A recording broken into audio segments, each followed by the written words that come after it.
bai, etxe bakutsak bazun bere gaztaineria. Horrek urduan etxe hortarako suposatzen zuen asko. Suposatzen zuen asko, zengatek, karo, gara egaitan nahiko janari gutxi izaten zen etxetan, eta familiek nahiko handik, eta, bueno, pues gaztaina zen, pues, bueno, pues beste modu bat, zerbait gehiago izateko itxin, jateko garaien. Pues entonces la castaña era muy importante, porque aparte de las personas, también comían los animales. Eta ez hori bakarrik jateko. Orduan zen, nolabait esateko baserrin, diru iturri desentea eta jangarri oso ona. Gaztainek izaten zen porruste, eta honen handrian itxetik hasite dena gaztaina zen, dena gaztainek. Las casas mayores, los ichaldes que decimos, pues tenían sus castañales, que eran en el comunal, pero ellos los usaban ya como... tenían sus derechos. O sea que yo no podía ir a coger castañas al castañal de otros si él no quisiera. Los árboles. Allá más a la derecha. Sí, y mira en el alto. ¿Aquí? Ahí en ese lado había. Uy. Todas las casas tenían su castaña. No, todos no. Hombre, ¿se subastaban cicolotes también de castaña? Ah, sí, para las familias, para los que no tenían. Mira, eso no lo hemos dicho. Para sacar un dinero para el pueblo. Sí. Poco sería lo que se cobraba, pero...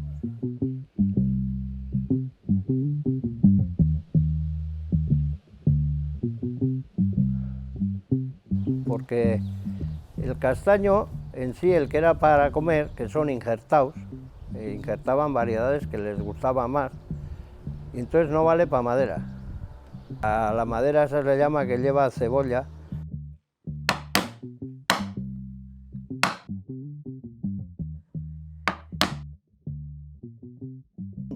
Se astilla fácil. Ajá. Es lo que nosotros le decimos, que tiene mucha cebolla, que te cambia la veta de sentido enseguida. Entonces, cuando trabajas en una cosa pues más delicada, por ejemplo, un dibujo de estos, entonces te cambia la veta de repente y ya te astilla, ya te fastidia. Y sin embargo, si coges un castaño ya mayor, ya viejo, de muchos años, es una gozada, es como la mantequilla. La veta es muy bonita, aquí igual se le ve mejor, ¿ves? Siempre la veta del castaño tiene como tipo círculos, pero son como anchos. Y el castaño, la madera en sí es clara y va amarillando con el tiempo.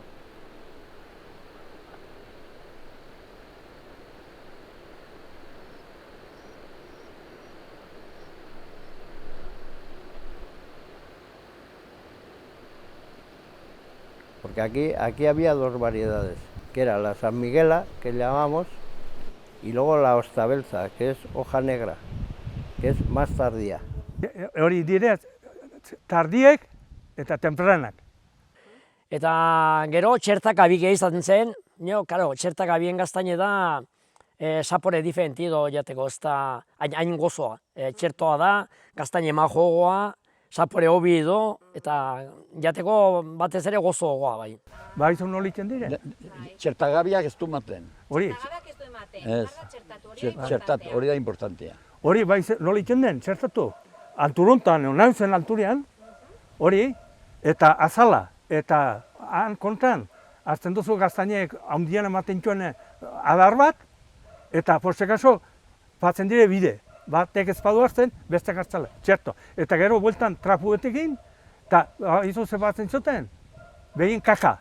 Eta orain inkambio itxaute zinte islantea horrekin, eta bada produktua, ez nola den, ja ez dute, produktu horrekin itxen dute. Estos son injertos de esta primavera. Son injertos de esta primavera y todo este es el brote de este año. De momento los estoy dejando pues para atarlos y sujetarlos y un poquito. El año que viene habrá que ir quitándoles los de alrededor e ir formando ya esta nueva planta un poco ya con la forma pues para que vaya cogiendo la copa globosa y pues produzca más fruto. Luego entran en producción bastante rápido. En cosa de 3-4 años ya empieza a producir bastante bien. Hay algunos, incluso que el mismo año que injertas ya te saca alguna castaña.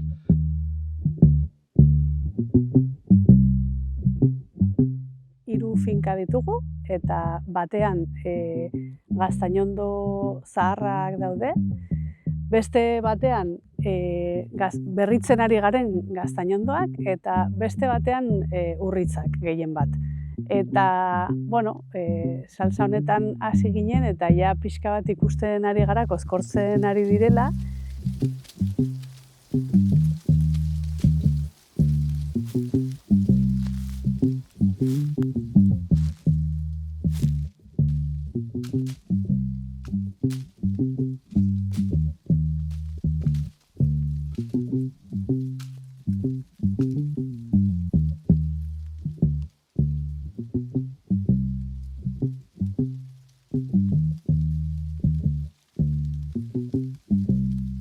Nere txikiteko oroitzaten adie, gaztainedi haundi bat genuen, oroitzen naiz, famili guztie joaten ginela, gurdie hartu eta gaztain pile bat biltzen genuen. Y mi hermano se subía al árbol y tiraba con un palo y nosotros recogíamos abajo. Con el haga encima del castaño. Haga le llamamos a un palo largo que hacíamos. Itxeinu zen agabatzu luzeak, eta lurretik luzeaukoa, eta lurretik joka bota moskotzak, eta pikorrean etortzen dira. Eta gero, iotzen arrolan gainera, eta makile motxauakin, goititipiti joka, botzen moskotzak eta lurrera. Los árboles son de mucha copa y las ramas muy fuertes. Entonces, como hay ramas muy fuertes, subían muy arriba por esas ramas y luego se tumbaban en una y con las dos manos golpeaban a los de la esquina primero. Subíamos con dos varas, una corta y otra larga. Unas varas largas. Porque arriba el árbol Sí. termina en copa, entonces Sí. allí la corta. Y luego bajabas más abajo, necesitabas la larga. Y recogíamos el grano a veces con un guante, porque nos pinchábamos mucho las manos, porque entre medio siempre había Guante pinchos. dices tú, si no había guantes, no había guantes. Algún guante viejo de los que teníamos los de, Sí, de yo no he lana. usado nunca guantes. Sí, tú no, pero nosotras sí. Sí.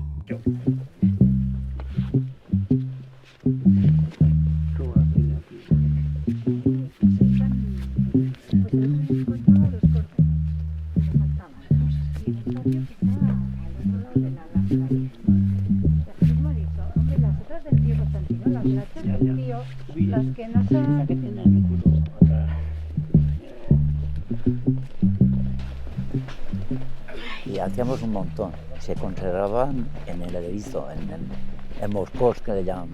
En el invierno se le daba vuelta al montón y se conservaban las castañas. Y si había muchas, pues mi padre llenaba 2 o 3 sacos de castañas y a Irurzun, a la feria, a vender. Ni behin entzun nion sendagile batik esan zuela, urte ona zela kastainak asko egoten zirela, umeak ere hobetzen zirela.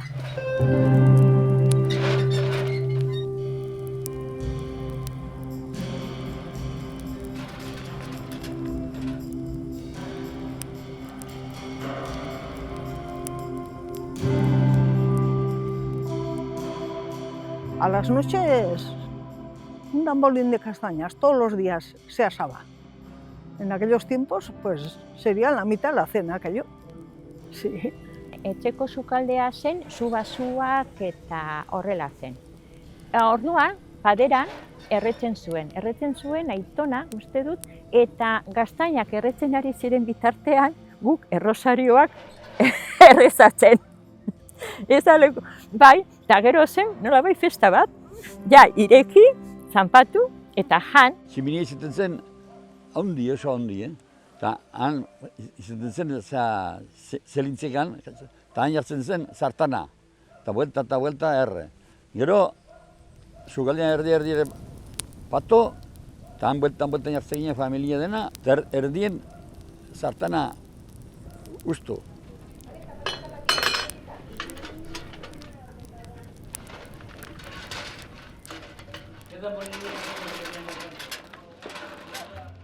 Barra egin eta zanpatu.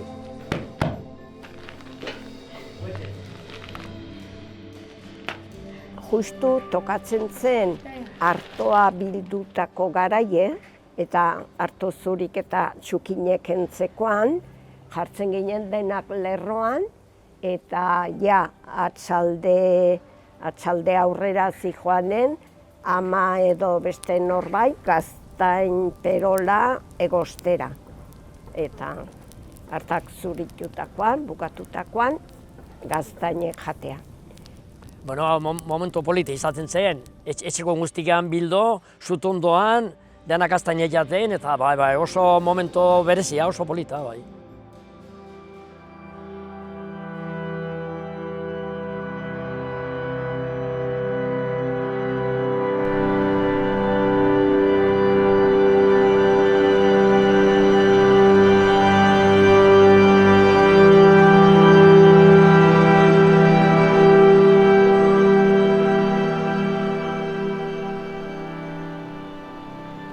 Que luego hubo una enfermedad en los castañales y ahí se perdió prácticamente todo. Ahora no se les da importancia a los castaños.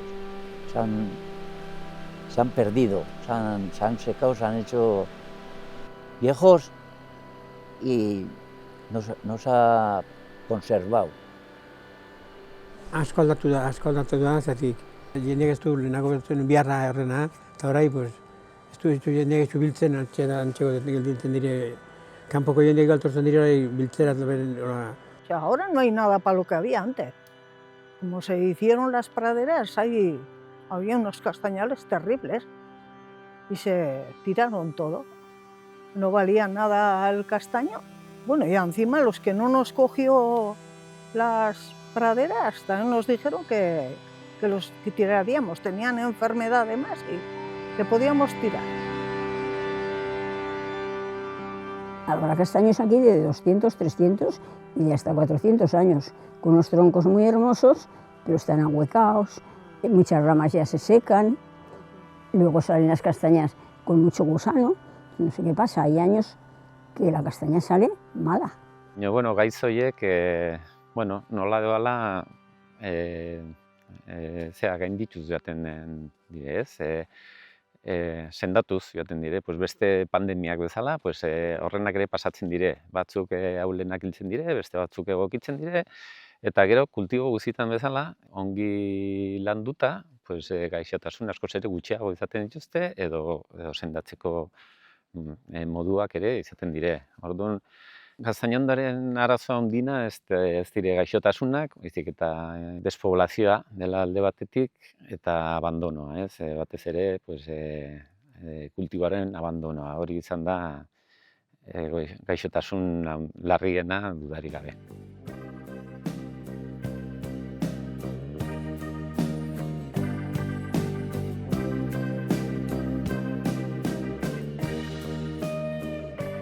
Galdu da, gauza asko galdu diren bezala. Gauza asko bidean gelditu dire, lehen goitxura zarrak, bizitzak eman aldaketarekin. Eta eman dakikun norabidearekin, bagoaz, uste dut, sobera azkar gozela, ez dakit nora. Uste dut, gaur engugo gaztik, oso gutxi dakitela lehen gertatu zenaren buruz, eta idurin zaiet interesgarri, guztiak jakintzatela. Gero bereiek segituko dute edo ez, zail izanen da. Bino, bakarro batek, igual bai. Txertatu intzazatela, zatik orain, jaiotzen nire gaztainek, bino horiek ez dute ematen gero. Hori merdute txertatu.